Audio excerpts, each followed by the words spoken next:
السلام علیکم ناظرین، آج ایک مرتبہ پھر آپ لوگوں کی خدمت میں حاضر ہوں۔ آج جو سارا دن زمان پارک میں ہوتا رہا ہے، دل چاہ رہا تھا اس پہ تھوڑا سا ڈسکس کیا جائے۔ یہ جو گورنمنٹ نے جو یہ تماشا شروع کیا ہے، یا سیاسی پارٹیوں نے جو تماشا شروع کیا ہے، یہ ملک کا نقصان کر رہے ہیں۔ یہ ان کو گورنمنٹ کو چاہیے کہ یہ عوام کو ریلیف دیں اور دیکھیں کہ عوام ان کے ساتھ کس طرح لگتی ہے۔ عوام پتہ نہیں، وہ اب میرے بڑے جاننے والے یار دوست عزیز جو مسلم لیگ نون سے جن کا تعلق تھا اور ابھی بھی وہ اپنے دلوں میں ان کے لیے ہمدردی رکھتے ہیں،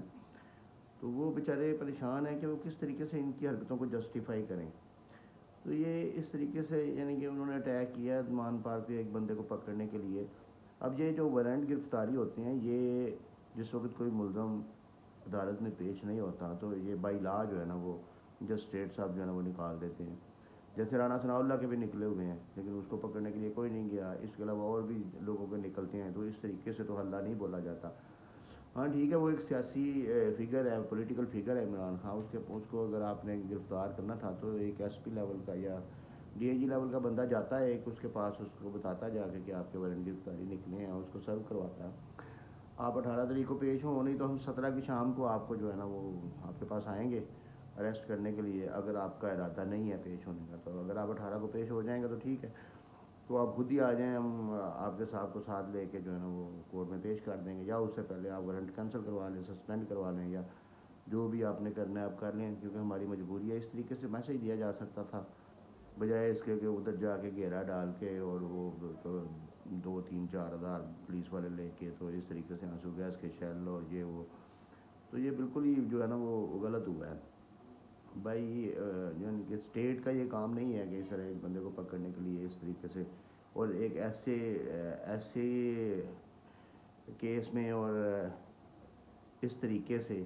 کہ وہ جو ہے نا وہ یہ فیزیبل نہیں ہے، نہ یہ سوٹیبل ہے۔ تو ان لوگوں کو سوچنا چاہیے، یہ سیاسی میدان میں اس کا مقابلہ کریں۔ الیکشن میں ماشاءاللہ مریم نواز بھی نکلی ہوئی ہیں، وہ بھی تقریریں وغیرہ کر رہی ہیں، عمران خان بھی جلسے کر رہا ہے، اس طرح پیپلز پارٹی والے بھی کریں اپنا، یعنی کہ سیاسی میدان میں لڑیں۔ اگر لوگوں کو ان سے کوئی بینیفٹ ہے تو لوگ ان کو ووٹ دیں گے، بجائے اس کے کہ یہ ادھر ادھر کی جو ہے نا وہ پھینکیاں کر رہے ہیں، اور اب اس کو یعنی کہ اس کو نااہل کر کے تو یہ الیکشن جیتنا چاہتے ہیں۔ تو اس طریقے سے یہ اپنے خلاف کر رہے ہیں لوگوں کو، اپنے پاؤں پہ خود ہی کلاڑی مار رہے ہیں۔ یہ گورنمنٹ جو ہے نا، یہ پی ٹی ایم کی ساری جماعتیں مل کے اپنے پاؤں پہ خود کلاڑی مار رہے ہیں۔ جن کے دلوں میں کوئی نرم گوشہ ہے بھی، وہ بھی ختم ہوتا جا رہا ہے، اور اوپر سے یہ اب بھی انہوں نے پٹرول پھر مہنگا کرنا شروع کر دیا۔ تو خیر یہ جو ہے نا کرٹیسزم تھوڑا بہت تھا میرے ذہن میں، مجھے دکھ ہو رہا تھا، تو وہ میں نے کر دیا۔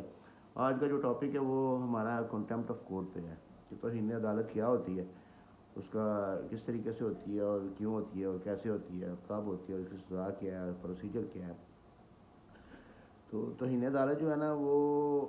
سب سے پہلے جو ہے نا وہ سٹارٹ ہوئی، جو اس کا قانون ہے نا، جو وہ آئین جس وقت بنایا گیا 1973 کا آئین جو ہے نا، اس میں ایک آرٹیکل 204 جو ہے نا اس میں شامل کیا گیا، article 204 of constitution of Pakistan, یعنی کہ آئین پاکستان کا آرٹیکل 204 جو ہے نا، اس میں سپریم کورٹ اور ہائی کورٹ کو یہ پاورز دی گئیں، وہ ڈسکریشنری پاورز تھیں ان کی، کہ وہ خود ہی چیک کریں کہ ان کی کوئی توہین تو نہیں کر رہا، تو اس کے بعد اس کے خلاف وہ کارروائی جو ہے نا وہ انیشیٹ کر دیں اس کے خلاف۔ تو وہ اس کے جو 204 آرٹیکل تھا، اس کے 3 سیکشن تھے۔ جو پہلا سیکشن یہ تھا کہ ان میں کورٹس ڈیفائن کی گئی ہیں، جو سپیریئر کورٹس ہیں، ایک سپریم کورٹ اور باقی جو ہائی کورٹس ہیں، اور ان کے بینچز وغیرہ جتنے بھی ہیں سارے، تو وہ کورٹس ہیں۔ اس کے بعد دوسرا جو سب سیکشن تھا، اس میں وہ ڈیٹیل تھی کہ وہ کس طریقے سے اگر توہین عدالت ہوگی تو وہ اس کی کارروائی کی جائے گی، اور جو تھرڈ سیکشن تھا اس میں وہ واضح طور پہ جو آرٹیکل 204 آئین پاکستان کا آرٹیکل 204 کا سب سیکشن 3 ہے، وہ واضح کرتا ہے کہ یہ جو اس پاورز ملی ہیں نا یہ اس کو سپیریئر جوڈیشری کو، تو یہ سبجیکٹ ٹو کسی لا ہیں۔ اگر کوئی لا بنے گا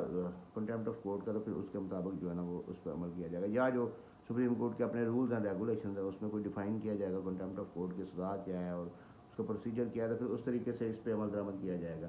تو اس کی ابتدا جو ہے نا وہ 1973 کے آئین سے ہوتی ہے۔ اس کے بعد پھر 1976 میں جو ہے نا وہ کنٹمپٹ آف کورٹ ایکٹ جو ہے نا وہ پاس کیا گیا،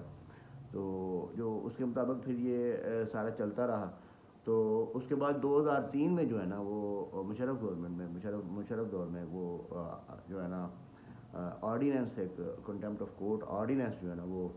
دیا گیا۔ اس میں سارا تفصیل سے جو ہے نا یہ بریفنگ کی گئی کہ کنٹمپٹ آف کورٹ کیا ہوتی ہے۔ کنٹمپٹ آف کورٹ کو 3 حصوں میں ڈیوائڈ کیا گیا، تقسیم کیا گیا 3 حصوں میں۔ ایک civil contempt of court, civil یعنی کہ دیوانی جس کو آپ بولتے ہیں، جو دیوانی عدالتیں ہوتی ہیں، یعنی کہ سول نیچر کی جو توہین عدالت ہے نا، سول نیچر کی توہین عدالت میں آپ کو ایگزامپل دے کے سمجھا دیتا ہوں، ایک مثال دیتا ہوں کہ اگر کوئی کورٹ اسٹے آرڈر جاری کرتی ہے تو کوئی بندہ اس کو وائلیٹ کر دیتا ہے، اسٹے آرڈر نہیں مانتا، اس کو یعنی کہ اس کے خلاف ورزی کر دیتا ہے، آپ نے اپنی جگہ پہ اسٹے لیا ہے کہ میری وہ تعمیرات میں کوئی مداخلت نہ کرے، تو کوئی بندہ اٹھتا ہے یا کوئی ڈیفینڈنٹ ہے جو آپ کے دعوے میں، وہ اٹھتا ہے اور آ کے تو آپ کی تعمیرات گرا دیتا ہے، یا وہ آپ کا قبضہ چھین لیتا ہے، یا اس طریقے سے کوئی وائلیٹ کرتا ہے اسٹے کو، تو وہ سول جو ہے نا وہ کنٹمپٹ آف کورٹ ہوگی۔ تو اسی طریقے سے یعنی کہ اگر کوئی اتھارٹی جو ہے نا وہ آرڈر نہیں مانتی کورٹ کا، تو وہ سول جو ہے نا وہ اس کی لائبلٹی بنتی ہے، سول کنٹمپٹ آف کورٹ ہوگی۔ اس کا پروسیجر یہ ہوتا ہے کہ اس کی اپلیکیشن موو کرنی پڑتی ہے کورٹ میں کہ یہ آپ کی توہین کی گئی ہے، کورٹ پھر اس کا ایک پروسیجر جو ہے نا وہ اسٹارٹ کر دیتی ہے، اس میں بھی ایویڈنس ہوتی ہے، اس میں سارا کچھ ہوتا ہے، جس طرح سول کیس چلتا ہے اسی طرح یہ اس کا بھی چلتا ہے، اور اس کے بعد پھر اس کو سزا اگر دینی ہے تو دی جاتی ہے، اگر وہ بری ہونا ہوتا ہے تو وہ بری کر دیا جاتا ہے اس کو، یا وہ اگر وہ جو کام اس نے وائلیٹ کیا ہے وہ اس کو دوبارہ وہ اسی طریقے سے کر دیتا ہے تو پھر اس کو چھوڑ دیا جاتا ہے۔ یہ سول جو ہے نا یہ اس کی لائبلٹی ہے، سول کنٹمپٹ آف کورٹ ہے۔ اسی طرح ایک کرمنل کنٹمپٹ آف کورٹ ہوتی ہے، کرمنل کنٹمپٹ آف یعنی کہ کوئی کرائم کرتے ہوئے کوئی عدالت کا جو ہے نا وہ توہین کرنا، سپوز کہ عدالت کے اندر ہی کوئی یعنی کہ ملزم جو ہے نا وہ کوئی گالی دے دیتا ہے، وہ یعنی کہ کوئی اس طریقے سے کوئی بیوز کر دیتا ہے، یا کوئی تھپڑ مار دیتا ہے، یا کوئی جسٹس میں ہنڈرنس کریٹ کرتا ہے، کوئی رکاوٹ کریٹ کر دیتا ہے، تو اس کو کریمنل جو ہے نا وہ کنٹمپٹ آف کورٹ کہتے ہیں۔ اچھا ایک بات آپ کو بتاؤں، سول کنٹمپٹ آف کورٹ کی اگر وہ پروو بھی ہو جاتی ہے تو اس کی سزا صرف جرمانہ ہے، جو کہ 1 لاکھ روپے تک ہو سکتا ہے، اس کی سزا کوئی جیل میں جانا نہیں ہے۔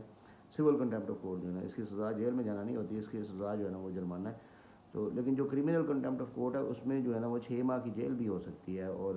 1 لاکھ روپے کیا تک جرمانہ بھی ہو سکتا ہے۔ تیسری جو اس کی ٹائپ ڈیفائن کی گئی ہے اس میں آرڈیننس میں 2003 میں، وہ کنٹمپٹ آف کورٹ ہے جوڈیشیل کنٹمپٹ آف کورٹ، یعنی کہ کسی جج کو جو ہے نا وہ جس طریقے سے ابھی آج کل جو ججز کو سڑکوں پہ اور گلیوں محلوں میں جو ہے نا وہ لوگ اسپیکروں پہ، لاؤڈ اسپیکروں پہ اونچی آوازوں میں کہہ رہے ہیں کہ یہ جج جو ہے نا اس طرح کا، یہ جج اس طرح کا، جج کو جو ہے نا وہ اسکینڈلائز کر دینا، اس کے خلاف کوئی ایسا حربہ اختیار کر دینا، یا اس کا کوئی ایسا ایشو بنا لینا، اس کی کوئی ویڈیو وائرل کر دینا، یعنی کہ جج کو جو جوڈیشری کا جو جج ہے اس کو اس طریقے سے اسکینڈلائز کر دینا کہ وہ آپ کے انصاف کی راہ میں رکاوٹ بن جائے، اور آپ کو یعنی کہ وہ اس سے کوئی ان آتھورائز ریلیف دینے کے لیے کوئی اس طریقے کا حربہ اختیار کرنا، اس کو جوڈیشیل جو ہے نا وہ کنٹمپٹ آف کورٹ بولتے ہیں، جوڈیشیل توہین عدالت۔ تو اس میں بھی جو سزا ہے وہ اس میں جو ہے نا وہ 6 ماہ کی سزا ہے، اور ساتھ میں 1 لاکھ روپے جرمانہ ہے۔ تو اس کا پروسیجر یہی ہوتا ہے کہ پہلے شوکاز نوٹس دیا جاتا ہے جس بندے نے کنٹمپٹ کی ہوتی ہے، اس کے بعد پھر اس کے اوپر وہ اگر وہ اس کا جواب دیتا ہے تو کورٹ سیٹسفائی ہو جاتا ہے تو اس کو چھوڑ دیا جاتا ہے، اگر کورٹ سیٹسفائی نہیں ہوتی تو اس کو پھر جو ہے نا وہ اس میں ٹرائل میں لیا جاتا ہے، اور اس کے خلاف جو ہے نا وہ کارروائی کی جاتی ہے، اور اس کو سزا دی جاتی ہے۔ اچھا یہ 2003 کا جو ایکٹ کنٹمپٹ آف کورٹ کا ایکٹ تھا، یہ بعد میں 2012 میں جا کے جو ہے نا یہ اس میں جو ہے نا وہ امینڈمنٹ ہوئی، تو لیکن 2012 میں جو امینڈمنٹ ہوئی تھی اس کو وہ آپ کو یاد ہوگا کہ وہ پیپلز پارٹی کا دور تھا، اور اس میں یوسف رضا گیلانی کو جو ہے نا وہ کنٹمپٹ آف کورٹ کی وجہ سے 17 سیکنڈ یا شاید کوئی کتنے سیکنڈ اس کو سزا دی گئی تھی، اس کے بعد وہ نااہل ہو گیا تھا، تو کیونکہ سزا یافتہ ہو گیا تو پھر نااہل ہو گیا، تو وہ اس وقت 2012 میں انہوں نے امینڈ کر دیا تھا، لیکن وہ سپریم کورٹ نے اس کو اٹھا کے باہر پھینک دیا تھا، کیونکہ امینڈمنٹ یہ کی تھی کہ اگر اس طریقے سے کوئی کی تھی کہ ہمیں یعنی کہ اگر ہم خط نہیں لکھتے تو پھر ہماری کنٹمپٹ نہیں ہوگی، تو انہوں نے اپنے فائدے کے لیے، آپ کو یہ تو پتہ ہے کہ ہماری جو سیاسی پارٹیاں وہ اپنے مفاد کے لیے کتنی اسپیڈی قانون سازی کرتی ہیں، اسپیڈ سے قانون سازی کرتی ہیں، اور عوام کے لیے جو ہے نا وہ قانون بنانے کے لیے ان کو موت پڑ جاتی ہے اور نہیں کرتی، تو وہ 2012 میں جو ہے نا وہ اس کا جو کنٹمپٹ آف کورٹ کو جو ہے امینڈمنٹ کی گئی، لیکن وہ سپریم کورٹ نے نہیں چلنے دی۔ اس کے بعد پھر 2016 میں ایک امینڈمنٹ کی گئی، اس میں صرف سزا کی حد تک جو ہے نا وہ اس کو انکریز کیا گیا، پہلے سزا کم تھی، اس کے بعد پھر 1 لاکھ روپیہ سزا کی گئی اور 7-6 ماہ کی جو ہے نا وہ 1 لاکھ روپے جرمانہ اور ساتھ 6 ماہ کی جو ہے نا وہ قید اس کی جو ہے نا وہ شروع کی گئی، وہ سزا اس امینڈمنٹ میں کی گئی۔ تو یہ اس طریقے سے جو ہے نا وہ یہ ابھی تک 2003 کا جو آرڈیننس ہے نا، 2003 کا ordinance contempt of court ordinance وہی نافذ العمل ہے اور وہی چل رہا ہے۔ اس لحاظ سے جو میں نے آپ کو سمجھایا کہ 3 قسم کی جو ہے نا کنٹمپٹ ہوتی ہے، سول، کرمنل اور جوڈیشیل کنٹمپٹ آف کورٹ ہوتی ہے، اور اس کا پروسیجر یہی ہوتا ہے کہ جس وقت یہ کنٹمپٹ ہو جاتی ہے اس کے بعد پھر کورٹ شو کا نوٹس جاری کرتی ہے، اس کے بعد اگر اس کا جواب دیا جاتا ہے، اگر کورٹ سیٹسفائی ہو جائے تو اس کو معاف کر دیتی ہے، چھوڑ دیتی ہے، اور اگر کورٹ سیٹسفائی نہیں ہوتی تو پھر اس کو ٹرائل میں لے کے اس کی سزا جو ہے نا اس کو دی جاتی ہے۔